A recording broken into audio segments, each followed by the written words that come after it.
Unions and members of Parliament have indicated they'll oppose the Qantas restructure on two fronts: international industrial action and legislation.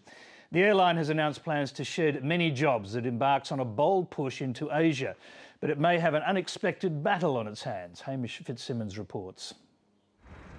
With 1,000 Australian jobs to go, unions say they'll flex their international muscle in order to stop what they claim is a move by Qantas to shift jobs offshore. The Teamsters, the Transport Workers Union of America, Unite in the UK, unions throughout Southeast Asia have sworn their commitment to make sure that decent paying jobs are maintained in any country and are simply not offshored from one country to undercut another. And there is no offshoring of jobs. What's actually happening is that we are reducing our services into the UK because there are massive loss-making operations from Bangkok to London and from Hong Kong to London. Those jobs are gone. They're not going anywhere else. The Qantas chief was stalking the halls of Parliament House to drum up some enthusiasm for the restructure, which will also see 2 new airlines created in Asia and the acquisition of more than 100 new aircraft. Instead, he hit turbulence. Some of the commentary that the unions are making, the restrictions they'd like to put on us, would limit Qantas's ability to protect the 35,000 jobs we have here in Australia. Qantas keep on saying that they have to make these changes to remain competitive. Well, that is just one great big fat lie. This company are about to announce a $500 million profit.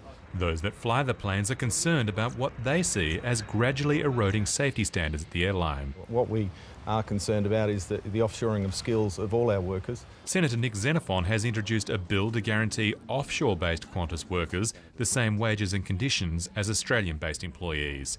He's also suggesting changes to the Qantas Sale Act, with a view to ensuring that it is, if necessary, is strengthened so that this sort of behaviour isn't allowed to continue. The Greens say they'll support any inquiry into whether the Qantas restructure breaches the Act, and they're also asking why Qantas should continue to receive government protection on certain routes, like the US to Australia. This seems to me to be about increasing a thin edge of profitability at the expense of some local jobs, and it's going to have serious impact, and all the while expecting the government to continue to go into bat for Qantas in the international arena as Australia's national carrier. The Qantas Sale Act was never designed, and it doesn't have any clauses to stop an airline like Qantas using its expertise to create ventures in other countries where it can make money and bring that money back to Australia. Some Labor members had other suggestions to Alan Joyce's claims Qantas International is losing money. If the company's losing $200 million, maybe they should start pruning from the top.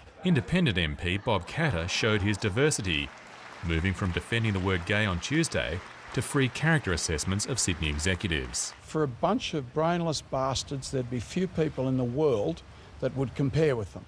Hamish Fitzsimmons, Late Line.